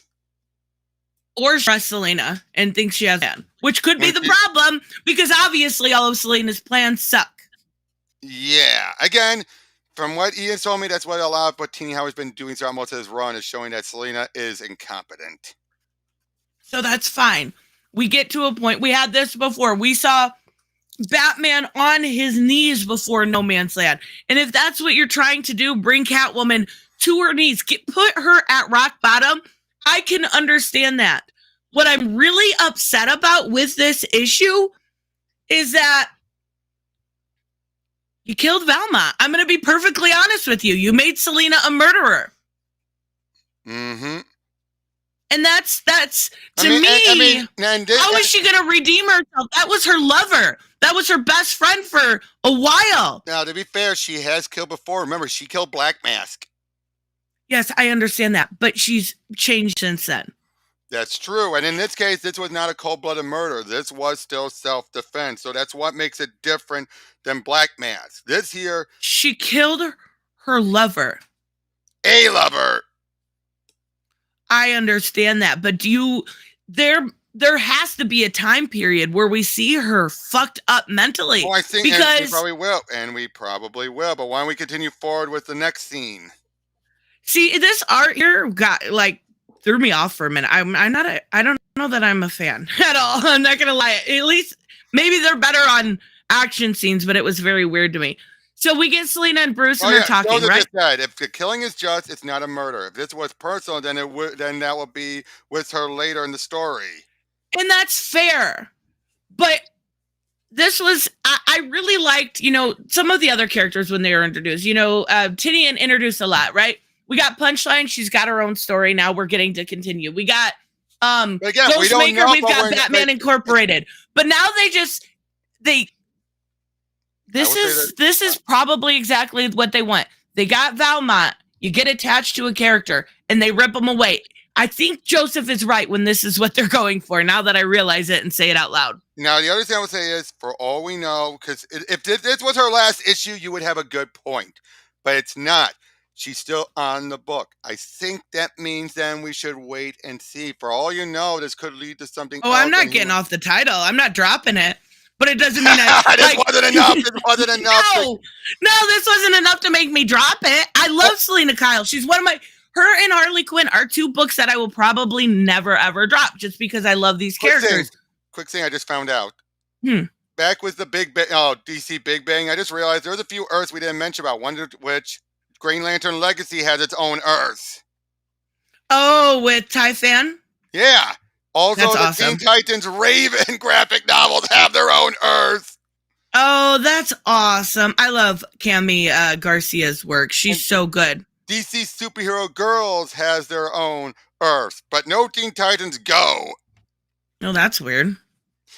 But since we already know they dealt with Teen Titans Go in the multiverse, that means they're out there somewhere. They just haven't labeled them yet. Yeah. So we see Bruce and Selena and they're talking, right? It's like she knows she failed. She knows she fucked up. She knows she just got a cavity search. They mentioned that. I like how Bruce was like in the beginning here. Where was it? They don't make me wait. I love that. Well, yeah, he's Bruce Wayne. That was really good. Yeah. But I'm like, we've kind of had this wish-washy Batman, and when he goes to Bruce Wayne, he's like, yeah, I'm fucking Bruce Wayne. They deal with me. Yeah. But also the fact that they're leaving him alone in there with her. Now, granted, there's a wall between them, so it's not like they're going to do anything, but... Yeah, but still. But Selena basically feels like Bruce didn't put her in there, and she's there because she felt she failed. She brought Belmont in. She basically gave herself up. Yeah, because instead of being on the run. Yeah, because she felt like she led to this. She led to Belmont him getting the opportunity to kill, which she should have seen coming. She admits. She basically says, I thought he had changed. I thought he was going to give up killing. No. What made her think that? Well, not only that, but he said he was going to try. He's hinted throughout this entire series that he is not going, he will for her. But we also, one thing that really bothers me is that we never got a real motivation as to why he found her in the first place. Again, for all we know, he might come back, or there might be more fallout that happens afterward. That's one of the two things that could happen. But I do like how Bruce doesn't want her to get hurt. He doesn't want her to be in jail for all this. Right. But if it was Valmont, he would have. No, well, Valmont was a full-on murder. That was a murder. In this case, this was a self-defense. For trying to save her, even though he calls her out saying, "I could have done it." I could never fault you for falling for a killer. Like, that was like. I mean, that's true though, because he fell. And then what really bothers me? Hold on. Let me find it. It might be down here. Right here. He's like, you and I have been back and forth, anything between us is, and he's like almost saying that Valmont doesn't matter. She does correct him. No, he corrects her, basically. He seems like, I would never say nothing.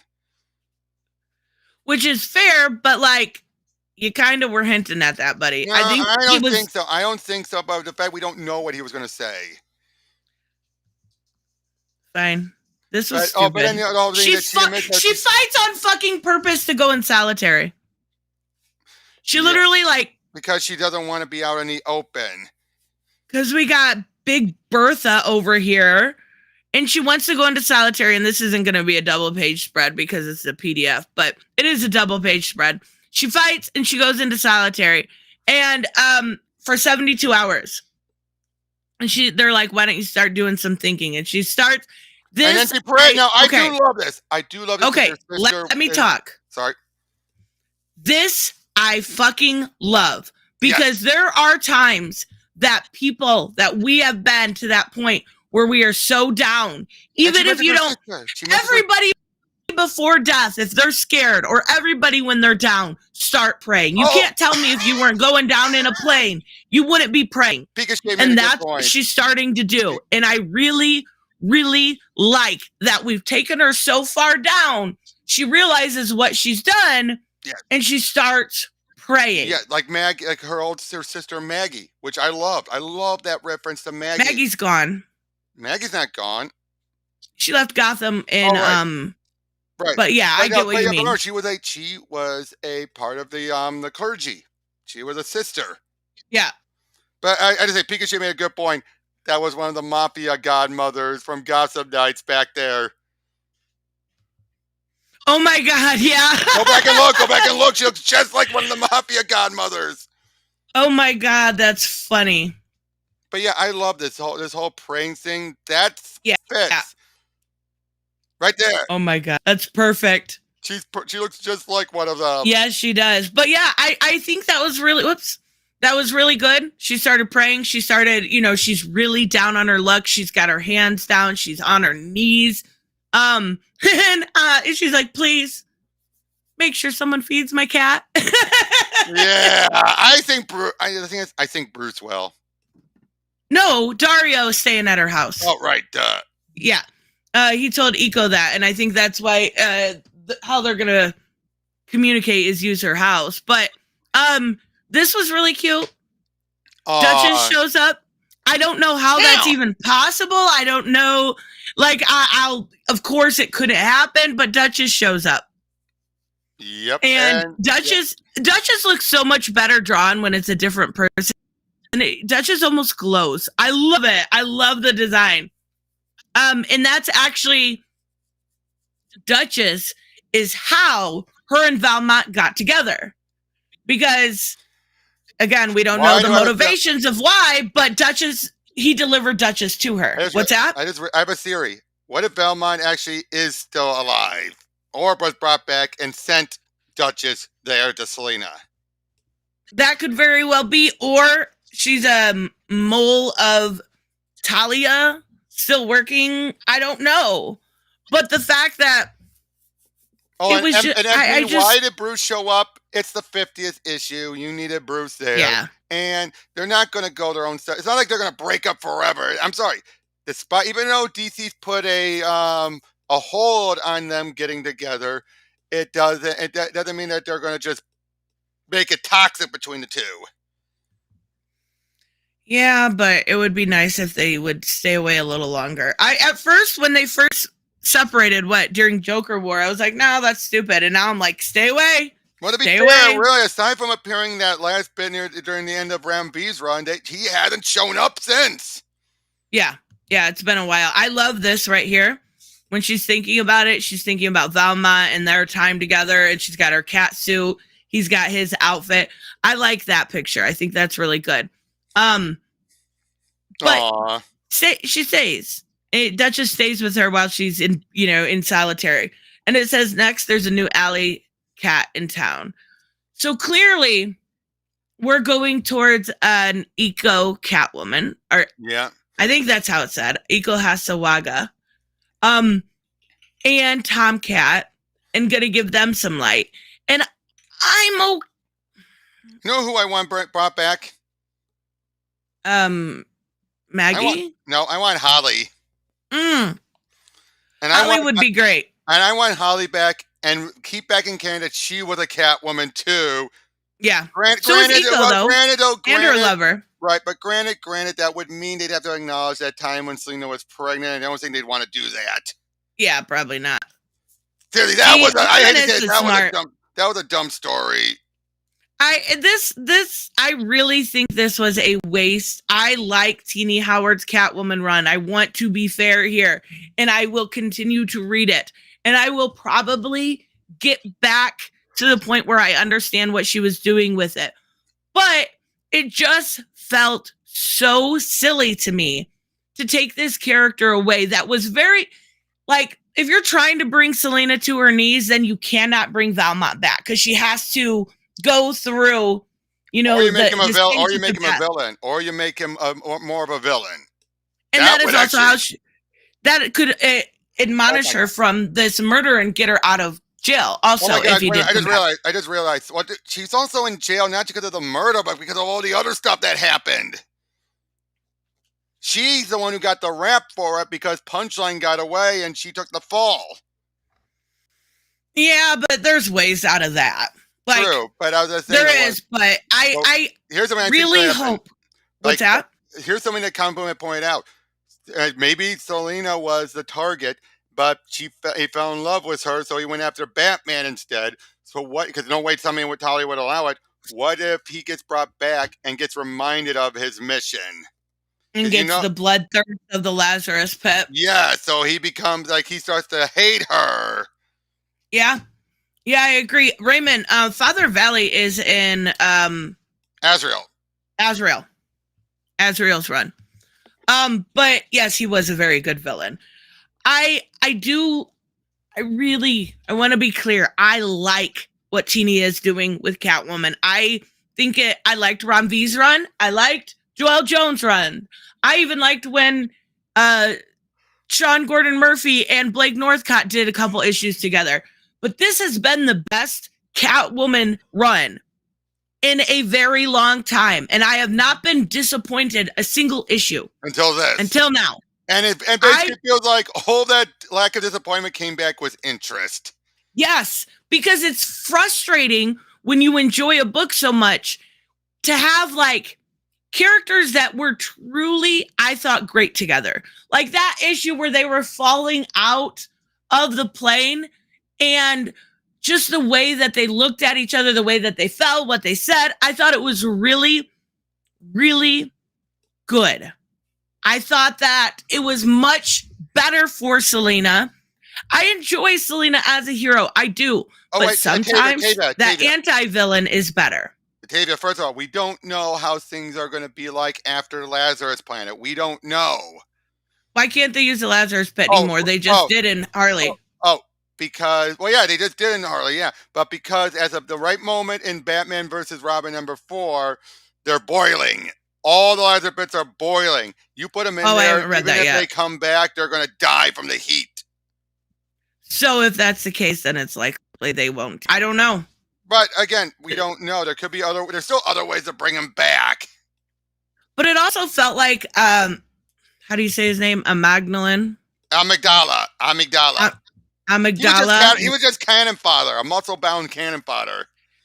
So Anarchy was, and I Am Batman, just a waste. Yeah, just a fucking waste. A 90s Batman film. In fact, let me see who created him. If it's Dixon. Hello, Stuff Nerd. Good Let me see who. morning. On DC. So who created? Alan Grant and Norm Brayfogle created him, I mean, and I still he remember him was from. 2 pages, 3 pages. I know. I still remember him from Nightfall when he and the Toyman worked together. Yeah. I Yeah, forgot. you remember that, don't you? Mm-hmm. MP is right. I do understand that. I do. I get it. I get all of it. Oh no, but no. my MP, nerd brain is still going, why the fuck are you wasting Valmont? He's one of my favorite new characters. MP, you got to remember this. Any character can be brought back. That's true. If there's a writer out there who wants to. And if a writer if there's no writer who wants to, they'll stay dead.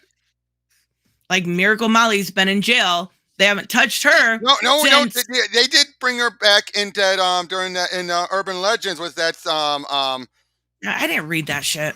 Yeah, but they're building up for that. What was in Urban Legends? I don't even know. I gotta double check. Actually, I haven't. To be honest, I'm buying them. That book's terrible. It's wrapping up next month. Thank God. And they're changing it over. To be fair, if it wasn't for Urban Legends, we wouldn't be getting what we're getting in Action Comics going forward. They showed it's viable. Well, yeah, that's true. But Action Comics, Urban Legends to me hasn't been really good since Chip Zdarsky was on it. Like the first 6 issues were great. I tried to read it for a couple more issues and I gave up on it. It felt like, and I understand they're putting lesser talent on some of those stories. I get it. I think it was the Vita Ayala story. Oh yeah, with Zatanna and Batman. And the Mark Russell stuff was the pets. Yeah, and then there was one story about a kid I didn't even know who it was. Like, it was some kid that was from the Golden Age, and I didn't recognize him. Yeah, he brought up teaming up with Ventriloquist and Socko! What? Oh, yeah. I mean, remember that when Ventriloquist, because he didn't have Scarface, he had Socko! Yes. Where's Scarface? That's a good question. They have not utilized him that much. They always utilize and put forth the Joker or... bring back Scarface, you big gastards. Well, it's not just Scarface. Why not bring back Mad Hatter? Why not I know Anarchy's dead, but he would be a good villain to use nowadays if they could possibly say that was a fake or anything like that. They can give us a new Anarchy. I wondered about that Arkham Academy story by Dennis Culver. I looked through it and I seen Comic Boom's review of it. I don't know if they're going to be doing anything in the future, though. So that's where I feel like it's inconsequential, right? There's no reason. I'm looking up when the last time they've been used. I'm looking it up right now. What happened to Anarchy died in one issue of I Am Batman, just for absolutely zero reason besides to be used for the plot. So apparently the last time anyone's ever seen him was in Harley Quinn Rebirth. Seriously? That was the last time anyone saw him, and he's been in charge of the Coney Island Mafia. Okay. All right. This is what I mean. They need to utilize other villains instead of, there has been some... Instead of making new ones or all that. To be fair, technically you do know Ventriloquist has been mostly dead since 1 year later. I know, and that's a shame. That's what I'm saying. They go to Scarecrow, they go to Joker, all of the time. Or Bane. I mean, yeah, we have a Bane, Unsidia Bane, yeah, but I like Bane a little bit more than I like the other two, just because Bane to me is a very intelligent character, and when written correctly, yes. Like his stuff in Nightfall. Potato. Oh my God. Yeah. The Connor Palmiotti stuff is still canon. That was never not canon. It was just his own side thing, but it was always still canon. Yes, Tavia, the Harley series is canon, but not the one by T. Franklin. Yeah, not the T. Franklin one. That one is not. Legion of Bats. But any Harley Quinn ongoing, even if it might not seem so, is still canon. Yeah, she just died and come back like in the same issue. Okay. Yeah, and of course that was right before the Lazarus stuff going on. Yeah. So I will say though, I am excited to see what Teenie can do with Harley after seeing what she can do with Catwoman, because I did like Stephanie Phillips' run at the beginning, and it's okay, it's all right, she's but running it's out of always steam. mid. I think she's running out of steam. She is, and that's what I mean. So she's ending on right a multiverse story, so of course that's telling you she wants to just end on a bang. Well, and right now it seems like there's no point to keep her on this title when it feels like she's done all the work she can do. And what we saw from Teenie is really a dive into the feminine side of Catwoman. And the fact that I would love to see that also for Harley makes me happy that we're getting a different Harley, or like a different writer. A lot of people were pissed when Teenie was announced. And I'm like, now they're now they're just ignoring it. Now they're just ignoring it. Ignoring what? What happened? Harley? How is that shit canon? It took place at the same time as Suicide Squad. Okay, dude. The way it works is you don't think about that stuff. You just think about this is what she does during her off time when she's not on the squad. Which one? Which one are you talking about being canon? The Connor, Amanda, yeah. Yeah, that stuff. You just think of it that way. You just think of it as, well, they were, and it is during her off time. That makes sense. Because really, when's the last time Harley's ever been properly in jail? In jail? I don't know. I can't think about the last time I don't either. In jail. Been forced in this, and they usually treat it up, or when she's not in the Suicide Squad, she is let, when they're not on a mission, she is free to go. She's not forced to stick there. Once she said, when Waldo needs her, they're like, get over here now or I'm blowing your head up. Well, when's the last time Selena's been in jail for this? It's been a long time. I think the last time was during when we first were introduced to how do you say her name? Eco. Yeah, I think that's how you say it. I'm not sure. Yeah, and Eco took over for a while. Right. Jim Ballant run, yeah. Yeah. But I mean, I guess as angry as I was with this. See, but Joker hasn't been locked up in ages. Now there's like 2 Jokers, and we don't. Well, to be fair, we don't know what's going on. But I'm not taking those backup stories as canon at all. Those are joke stories. Yeah, I've gotten into the habit of just looking through the backups and not actually reading them. Yeah, the backups are jokes, but Harley's in The Man Who Stopped Laughing alongside Red Hood. Not surprised. The Man Who Stopped. I haven't read. I've only read the first 2 issues, I think. Hey, Hooded, you're here. What were you talking about earlier about saying leave Tavia alone? She was in jail in Future State. She had to work with. That's not canon. Yeah, she had to work, but she did have to work with Riddler to get out, and then she got out in the end. That was Stephanie Phillips' first introduction to writing Harley, and I was not impressed. I was way more impressed with her story on the main line. Oh, I remember. And then it was just and I think what helped Stephanie was Kevin. I think that's what helped her run. She gave us a great. Kevin is such a he's a pure soul.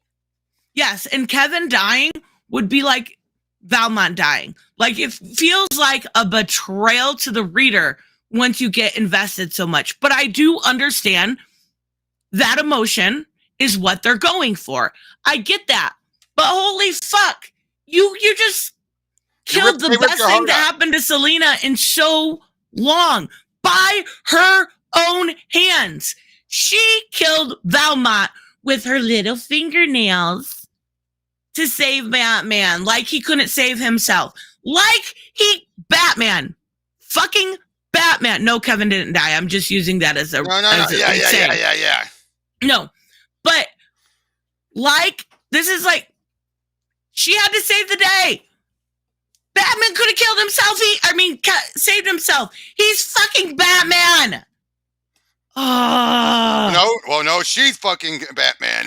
No. Well, she was fucking Valmont, but now she can't.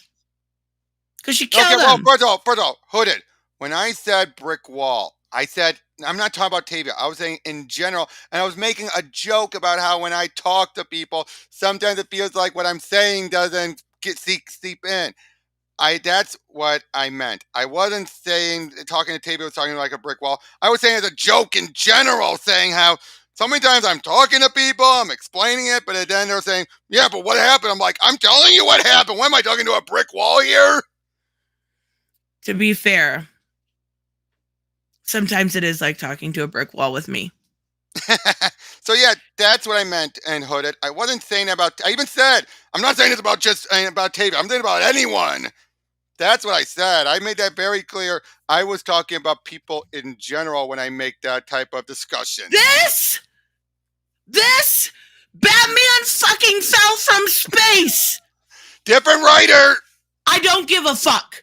Batman fell from space, but he needed teeny widow Selena Kyle to use her nails on Big Bad Velma.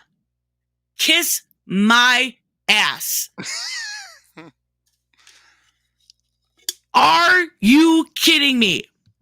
That was a really good point, Worm Lily.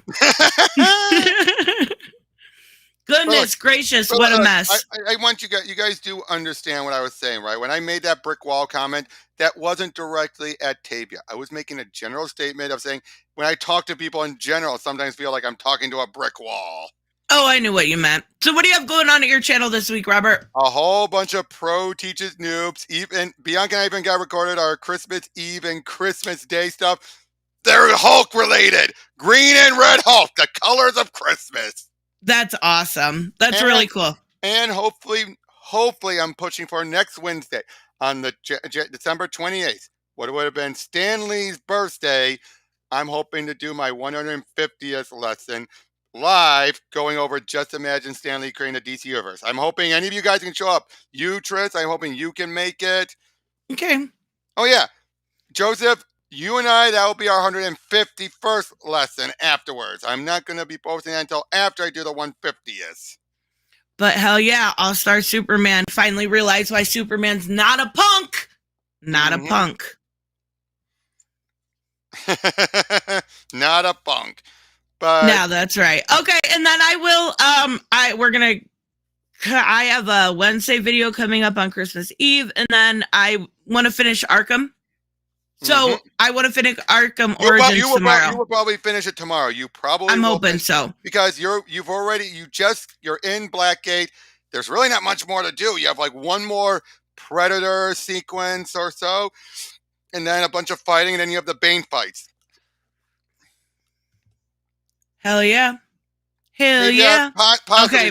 Yeah, possibly, Tate, but I gotta see who else I can get first. All right, sounds good. Thank you guys all so much. Sorry for yelling so much, but yeah, I knew it was coming. That's why I kept trying to calm you down. I had to. What about mine? Like they're just keep the Batcat away from each other. Batman can go with anybody but Selena. For fuck's sake, he's Batman. You just want him with Talia. Yeah. Facts. All right, guys, we will see you next time. Bye-bye.